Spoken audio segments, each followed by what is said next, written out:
नमस्ते विद्यार्थी मित्रों। मैं 7वीं हिंदी कक्षा में आप सभी का स्वागत करता हूँ।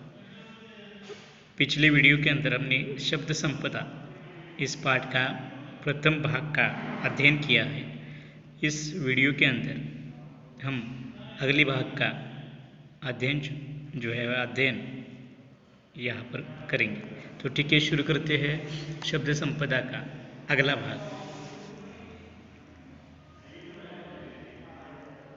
तो पिछले तासिका में हमने आखिरी जो परिचित पढ़ा था वो यह था।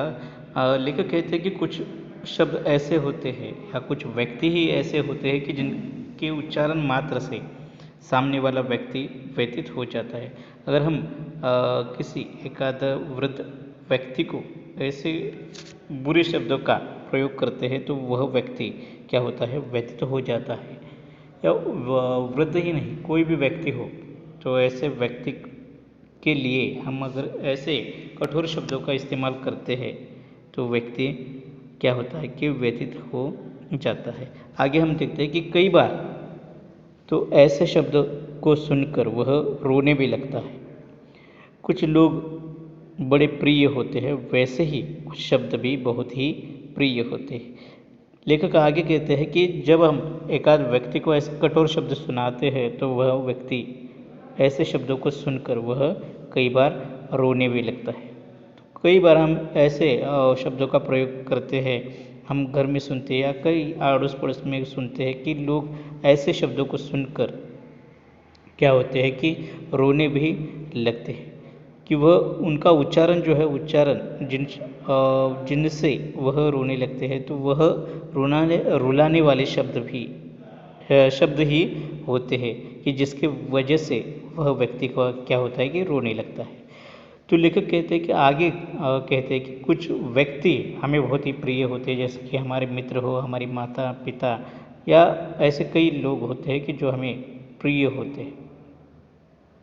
बिल्कुल उसी तरह इन व्यक्तियों की तरह भी ऐसे शब्द होते हैं कि जो हमें भी प्रिय होते हैं। उन्हें हमें बार बार सुनना या गुनगुनाने की इच्छा होती है। कि जैसे एक आध गाना होता है कि गाने में शब्द ही होते हैं कि जिन शब्दों को हम बार बार क्या करते हैं, गुनगुनाते हैं, क्योंकि वह हमें प्रिय लगते हैं। एक और कुछ शब्द धोखा देने वाले होते हैं, कुछ निरर्थक होते हैं, तो दूसरी ओर कुछ शब्द बहुत ही सज्जन, सात्विक, सभ्य और सुसंस्कृत होते हैं। लेखक आगे कहते हैं कि जैसे कुछ शब्द हमें गुनगुनाने की बार बार इच्छा होती है, तो कुछ शब्द ऐसे होते हैं जो हमें धोखा देते हैं, हमारा विश्वासघात करते हैं। वास्तव में वह शब्द हमारा धोखा देते नहीं, हमें धोखा नहीं देते, लेकिन जिस व्यक्ति से हमें धोखा मिलता है या विश्वासघात होता है वह शब्द ही होते हैं। तो लेखक आगे कहते हैं कि कुछ शब्द जो होते हैं बहुत ही निरर्थक होते हैं, तो दूसरी ओर कुछ शब्द बहुत ही सज्जन, सात्विक यानी कि सत्व गुणों से भरपूर और सुसंस्कृत। और सुसंस्कृति शब्द का अर्थ क्या है कि संस्कारों से युक्त। यहाँ पर देखिए कि सात्विक और सुसंस्कृत ये शब्द हमें नए लगते हैं। यहाँ पर सात्विक का अर्थ हमने देखा अभी कि सत्व गुणों से युक्त या सत्व गुणों से भरपूर, और सुसंस्कृत यानी संस्कारों से भरा। तो लेखक कहते हैं कि कुछ शब्द ऐसे होते हैं कि जो बिल्कुल ही निरर्थक होते हैं, तो कुछ शब्द बहुत ही सज्जन, सात्विक, सभ्य और सुसंस्कृत होते हैं। जैसे कि हम एक संत का उदाहरण लें तो संत जो है वो संत के उच्चारण से हो, उनके चरित्र से हो, उनके स्वभाव से हो, उनके गुणों से हो, ये सारे शब्द आपको क्या होंगे, दिखाई उन व्यक्ति में, उन संत व्यक्तियों में आपको दिखाई देते हैं। लेखक आगे कहते हैं कि कुछ शब्द बहुत ही निष्क्रिय हमें बना देते हैं। कि जैसे कि कुछ मत करो, जो भाग्य में है वह मिल ही जाएगा। लेखक आगे कहते हैं कि कुछ शब्द हमें क्या कर देते हैं, निष्क्रिय बना देते हैं। कुछ हमें हमारी यश से या जो हमारा जीवन में ध्येय है उस ध्येय से हमें हटा देते हैं। यानी कि क्या कि कुछ आप एकाध ध्येय पाना चाहते हैं या एकाध यश हासिल करना चाहते हैं और इस समय या उस समय उस वक्त एकाध व्यक्ति आपको आकर बोलता है कि अरे ये क्यों कर रहे हो, ये करने से तुम्हारा कोई भी फायदा नहीं है, तुम्हें कोई लाभ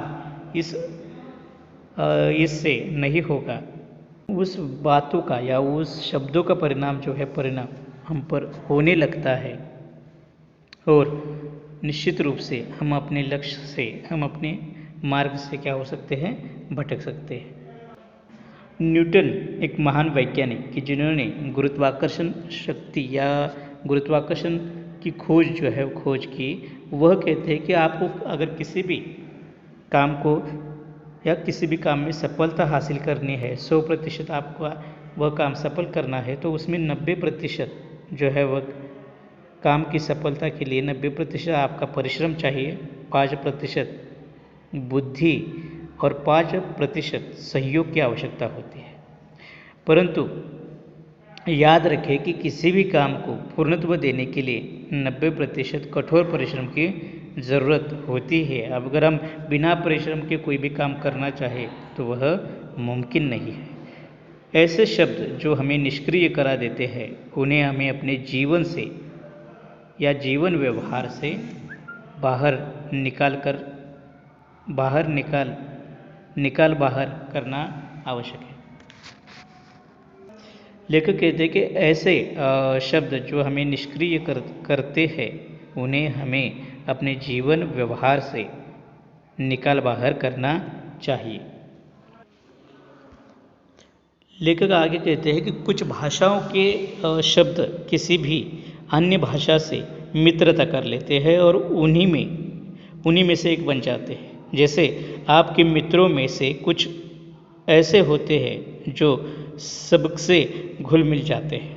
लेखक आगे कहते हैं कि कई भाषाओं में कई और भाषाओं के शब्द जो है वो शब्द आ जाते हैं। इसके उदाहरण हम ले सकते हैं कि अंग्रेज़ी भाषा के शब्द हिंदी में इतने आ गए हैं कि अब वह हिंदी के ही लगते हैं। लेखक आगे कहते हैं कि जैसे कि हमारे मित्र होते हैं कि जो सबके साथ घुल मिल जाते हैं, बिल्कुल उसी तरह शब्द भी क्या होते हैं कि हमसे घुल मिल जाते हैं। कुछ ऐसे होते हैं कि वे औरों से मित्रता नहीं कर पाते। शब्दों का भी ऐसा ही स्वभाव होता है। विशेषकर अंग्रेजी भाषा के कई शब्द जिस किसी प्रदेश में गए वहाँ की भाषाओं में घुल मिल गए हैं। लेखक आगे कहते हैं कि कुछ मित्र हमें जो हमारे होते हैं वह कहीं भी आप जाइए या कहीं पर भी उन मित्रों को आप देखेंगे कि वह वहाँ की परिस्थिति से वहाँ के लोगों से घुल मिल जाते हैं, उन्हीं में से एक हो जाते हैं। और कुछ मित्र आपके ऐसे होंगे कि जो और मित्रों के साथ घुल मिल नहीं जाते। शब्दों का भी इस प्रकार का स्वभाव होता है। विशेषकर लेखक कहते हैं कि अंग्रेज़ी भाषा के शब्दों की ओर अगर हम देखें, ध्यान दें, तो वह भाषा के शब्द जो है वह ऐसे हैं कि वह किसी भी प्रदेश में जाए वह वहाँ के ही लगने लगते हैं, वहाँ पर ऐसे घुल मिल जाते हैं कि वह वही के हो जाते हैं। जैसे कि हम अगर देखते हैं कि बस, रेल, कार, रेडियो स्टेशन आदि ढेर सारे शब्द आप अंग्रेजी भाषा के लेंगे कि हम अपनी भाषा के शब्द जो है शब्द भूल गए हैं और उन्हीं भाषा के शब्दों का प्रयोग करते हैं। कहा जाता है कि तमिल भाषा के शब्द केवल अपने परिवार यानी कि द्रविड़ परिवार तक ही सीमित रहे हैं। लेकिन अब दूसरे मित्रों का यहाँ पर उदाहरण दे रहे हैं कि जो कहीं पर भी घुल मिल नहीं जाते। तमिल एक ऐसी भाषा है कि जो अपने द्रविड़ परिवार तक ही सीमित रही है। वे किसी से घुलना मिलना नहीं चाहते। अलबत्ता हिंदी के शब्द मिलनसार है परंतु सब नहीं। कुछ शब्द तो अंत तक अपना स्वतंत्र अस्तित्व बनाए रखते हैं, अपने मूल रूप में ही वे अन्य स्थानों पर जाते हैं। कुछ शब्द अन्य भाषाओं के साथ इस प्रकार जुड़ जाते हैं कि उनका स्वतंत्र रूप खत्म सा हो जाता है। लेखक आगे कहते हैं कि द्रविड़ परिवार यानी कि द्रविड़ समाज जो है वह समाज में होने वाली भाषा तमिल भाषा जो है वो अपने परिवार तक ही ज़्यादातर सीमित रही है। वहाँ के शब्द और भाषा से ज़्यादातर घुल मिल नहीं पाते। कुछ शब्द ऐसे हो कुछ शब्द तो अंत तक अपना स्वतंत्र अस्तित्व बनाए रखते हैं। अपने मूल रूप में ही वे अन्य स्थानों पर जाते हैं, यानी कि उस जहाँ भी वह जाते हैं वह अपना मूल अस्तित्व जो है वह मूल शब्द का रूप जो है वह उसमें किसी भी प्रकार का परिवर्तन नहीं कराते।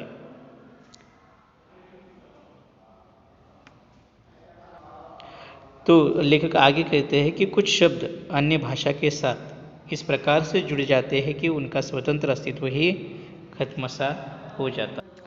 तो विद्यार्थी मित्रों, अब यहाँ पर दूसरा भाग जो है वो दूसरा भाग यहाँ पर पूर्ण करते हैं। आने वाले अगले वीडियो में हम इस पाठ का तीसरा भाग जो है तीसरा भाग देखेंगे। धन्यवाद।